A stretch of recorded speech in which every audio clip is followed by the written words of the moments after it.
2024 के चुनाव के प्रचार में मंगलसूत्र की बात की। क्या आपको पता है कि उस समय आपके इस कानून के कारण, नोटबंदी के कानून के कारण कितने महिलाओं ने अपना मंगलसूत्र गिरवी रख दिया ताकि वो अपनी बच्ची का शादी कर पाए? तब आपको मंगलसूत्र की याद नहीं आई? मोदी जी ऐसे ऐसे दिखा रहे हमें, शादी है घर में पैसे नहीं, ऐसे ऐसे दिखा। जम्मू कश्मीर में लॉ एंड ऑर्डर में सुधार आएगा। आज देखिए जम्मू कश्मीर में क्या लॉ एंड ऑर्डर में सुधार आया?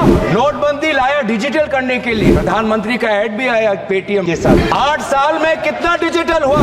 आरबीआई खुद कहता है कि 2022-23 में जितना cash percentage of GDP public के साथ है वो 2015-16 से कई ज्यादा। मतलब जितना कैश लोगों के पास 2015 में था डिमोनेटाइजेशन से पहले, उससे बहुत ज्यादा कैश आज लोगों के हाथ में है, लगभग जीडीपी का 12%। तो कोई डिजिटल नहीं हुआ, लोग आज भी कैश पर निर्भर है। इस सरकार के दाएं हाथ को पता नहीं कि बाएं हाथ क्या कर रहा है। सभापति महोदय, आरबीआई के डेप्यूटी गवर्नर्स ने खुद इलेक्टोरल बॉन्ड का विरोध किया, उसके बावजूद भी सरकार ने एसबीआई पर दबाव लगाकर इलेक्टोरल बॉन्ड निकाला। इसलिए मैं जिक्र कर रहा हूं। माफ करना, थोड़ा 2016 से 2020 के चीन पे आ गया।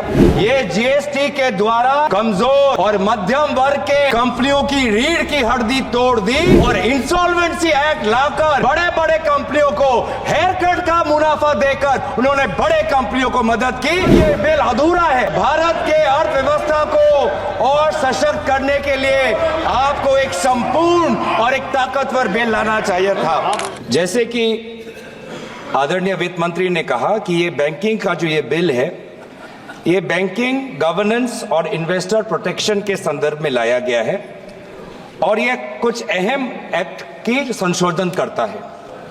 कौन से वो अहम एक्ट है? Reserve bank of India act 1934, banking regulation act 1945, state bank of India act 1955, banking companies act 1970। Sir, मैं ये कानूनों का उच्चारण इसलिए कर रहा हूं क्योंकि जब मैं बाद में इन कानूनों का जिक्र करूंगा तो ये मुझे कहा ना जाए कि मैं विषय के बाहर चला गया। मैं इन कानूनों के संदर्भ में banking regulation act, SBI act, banking companies act, RBI act और जो ऑब्जेक्ट्स कहा गया है कि बैंक गवर्नेंस इंप्रूव हो, इसी में ही मैं अपने सारे बातों को रखना चाहूंगा। तो मैं ये डिस्क्लेमर है सर, देर है बाद में हमको बोला ना जाए। तो सर, जैसे कि आदरणीय मंत्री महोदया ने कहा कि ये कुछ बिल संशोधन लाना चाहती है, वो क्या है कि increasing the threshold for share holding of beneficial interest by an individual, nomination increasing that to 4%, including provisions for simultaneous and successive nominations, e-services for depositors and their nominees, particularly regarding deposits, articles in safe custody, safety lockers, and to provide for the transfer of unclaimed dividends, share and interest and redemption of bonds to the Investor Education and Protection Fund. आदरणीय अध्यक्ष महोदय, यहाँ तक तो सब ठीक है। चाहे वो फोर्टनाइट का कैश रिजर्व लाना चाहते हैं, डायरेक्टर्स की टेन्योर में थोड़ा सुधार लाना चाहते हैं, प्रोहिबिशन ऑफ कॉमन डायरेक्टर्स लाना चाहते हैं, सब्सटैंशियल इंटरेस्ट बढ़ाना चाहते हैं, यहाँ तक तो ठीक है सर। लेकिन सर, ये सारा जो बैंकिंग सिस्टम है वर्तमान के देश के आर्थिक जो हमारी स्थिति है उसके साथ जुड़ा हुआ है और इस आर्थिक स्थिति में जो आज हम हैं उसकी क्रोनोलॉजी पहले हमें समझनी पड़ेगी।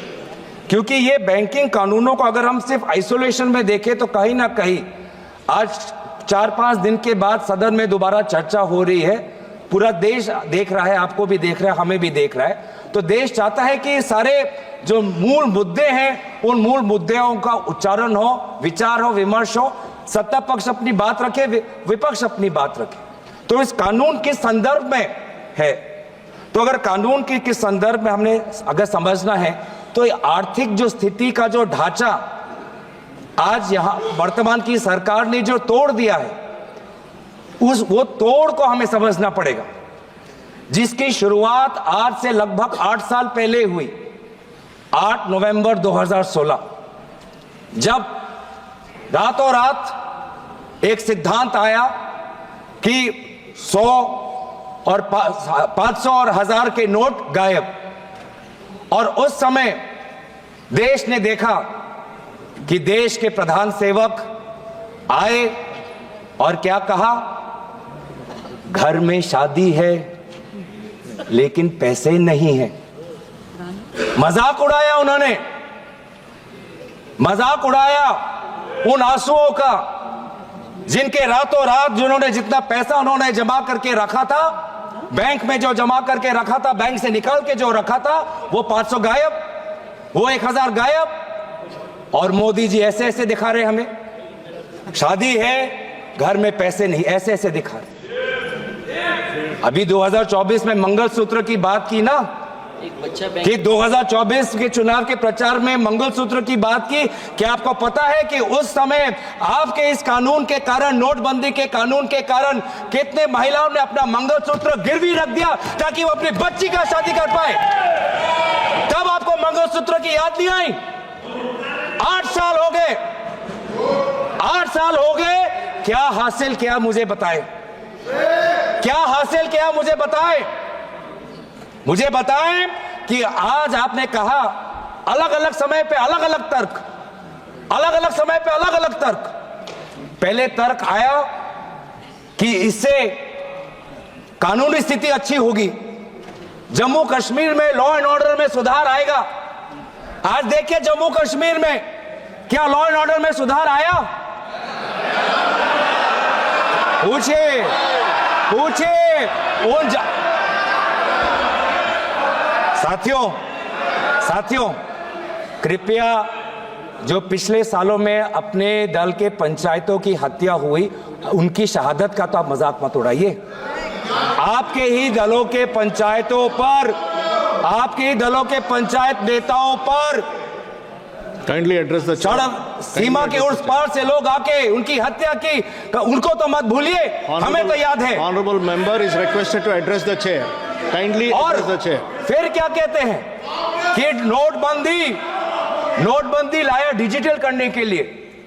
प्रधानमंत्री का ऐड भी आया पेटीएम के साथ, और कितना डिजिटल हुआ? 8 साल में कितना डिजिटल हुआ? 2016 में आरबीआई का डेटा पढ़ देता हूं मैं, आरबीआई का डेटा पढ़ देता हूं। आरबीआई खुद कहता है कि 2022-23 में जितना cash percentage of GDP public के साथ है, वो 2015-16 से कई ज्यादा है।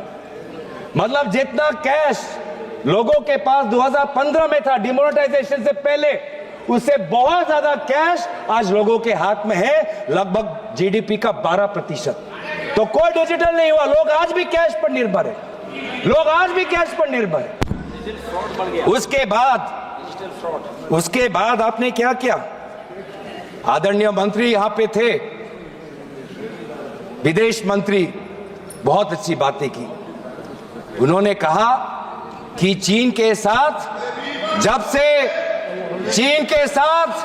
जब से इस सरहद पर ये हमारे जवानों ने शहादत दी, तो हमारा रिश्ता चीन के साथ पहले जैसा नहीं है।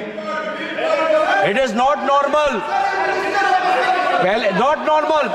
मैं चाहता हूं इस सरकार के दाएं हाथ को पता नहीं कि बाएं हाथ क्या कर रहा है। विदेश मंत्री कहते हैं कि जब से चीन के साथ हमारा सीमा पर मुठभेड़ हुआ है, हमारा रिश्ता पहले जैसा नहीं है। पीछे कॉमर्स मंत्री बैठे हैं, चीन से और आयात और बढ़ के आ गया है, चीन से और हम इंपोर्ट कर रहे हैं, चीन से और हम इंपोर्ट कर रहे हैं। ट्रेड डेफिसिट चीन के साथ बढ़ा है, ये है आपका प्रमाण। बड़ी बड़ी बातें कहते हैं कि चीन के साथ हमने लाल आंख दिखाए। क्या लाल आंख दिखाए? आप तो चीनी लोगों को और वीजा देना चाहते हैं, चीन से और आप इंपोर्ट करना चाहते हैं, ये आप लाल आंख दिखा रहे हैं। आप बैठिएगा। फिर क्या आया? इलेक्टोरल बॉन्ड आया। आप बैठिएगा। इलेक्टोरल बॉन्ड कुछ नहीं, लेकिन एक्सटॉर्शन को कानूनी दर्जा देने का एक कानून, ये electoral bond. Electoral bond, please be restricted to the bill. Yes, I am on restricted to the bill. आपको पता है सभापति महोदय, discuss about the bill. RBI के डेप्यूटी गवर्नर्स ने खुद इलेक्टोरल बॉन्ड का विरोध किया, उसके बावजूद भी सरकार ने एसबीआई पर दबाव लगाकर इलेक्टोरल बॉन्ड निकाला। इसलिए मैं जिक्र कर रहा हूं। और फिर सुप्रीम कोर्ट ने खुद बोला कि ये इलेक्टोरल बॉन्ड नाजायज है, नाजायज है। लेकिन इस समय मैं नाम नहीं लेना चाहूंगा, वो हमारे बीच नहीं, लेकिन आपके कितने सारे लोगों ने, कितने सारे मंत्रियों ने उस इलेक्टोरल बॉन्ड जो गैर संवैधानिक था, लोगों से सच छुपाने का था और कंपनियों को सीबीआई इनकम टैक्स का डर दिखा के उनसे पैसे वसूल करने का ये जो स्कीम था, उसकी बचाव, उसकी रक्षा आपकी सरकार के मंत्रियों ने की थी। ये है सागर। क्रोनोलॉजी आपको बहुत पसंद है तो क्रोनोलॉजी समझा रहा हूं। माफ करना, थोड़ा 2016 से 2020 के चीन पे आ गया और फिर थोड़ा 2000 से पहले भी चले जाता हूं। उस समय के गुजरात के मुख्यमंत्री कहते थे कि जब यूएस डॉलर के ताल्लुक में इंडिया की करेंसी दुर्बल होती है तो सरकार और कमजोर होता है। यह कहा था कि रुपए और डॉलर के बीच में जब कंपैरिजन होता है, रुपये जितना दुर्बल होता है, जितना कमजोर होता है, देश उतना कमजोर होता है। क्या आपको पता है 84.97 रुपीस का एक डॉलर बन चुका है। सबसे कमजोर डॉलर के तुलना में सबसे कमजोर आज हमारा भारतीय रुपये है। ये क्यों कह रहा हूं? ये क्यों कह रहा हूं? क्योंकि आरबीआई का ये जिम्मेवारी बनता है, आरबीआई का जिम्मेवारी बनता है। ये क्यों कह रहा हूं कि ये बिल जो ये लाए हैं, ये बिल अधूरा है, बिल अधूरा है। भारत के अर्थव्यवस्था को और सशक्त करने के लिए आपको एक संपूर्ण और एक ताकतवर बिल लाना चाहिए था। फिर क्या आया? फिर आया जीएसटी। जीएसटी ने मेरे असम के चाय बागान पे 18% का टैक्स जीएसटी बैंकिंग सिस्टम को खत्म कर दिया। Talk about the bill. Please discuss about the bill. Please discuss about tax the bill. Revenue भी आता है sir. I'm requesting you again. Please discuss about the bill. Thank you sir. ये GST इन्होंने क्या किया है? ये जीएसटी के द्वारा कमजोर और मध्यम वर्ग के कंपनियों की रीढ़ की हड्डी तोड़ दी और इंसॉल्वेंसी एक्ट लाकर बड़े बड़े कंपनियों को हेयर कट का मुनाफा देकर उन्होंने बड़े कंपनियों को मदद की और जीएसटी के द्वारा छोटे और मध्यम वर्ग की कंपनियों की रीढ़ की हड्डी तोड़ दी। Please discuss about the bill. Sir आ रहा हूं, आएगा, आप चिंता मत करिए। जब सत्ता पक्ष भी आएंगे ये भी बातें कहेंगे, ये भी बातें कहेंगे, आप चिंता मत करिए। सर टैक्सेशन झूठ बोल रहा हूं, झूठ बोला, अभी तक झूठ बोला कोई? अगर झूठ बोला तो मैं झूठ बोला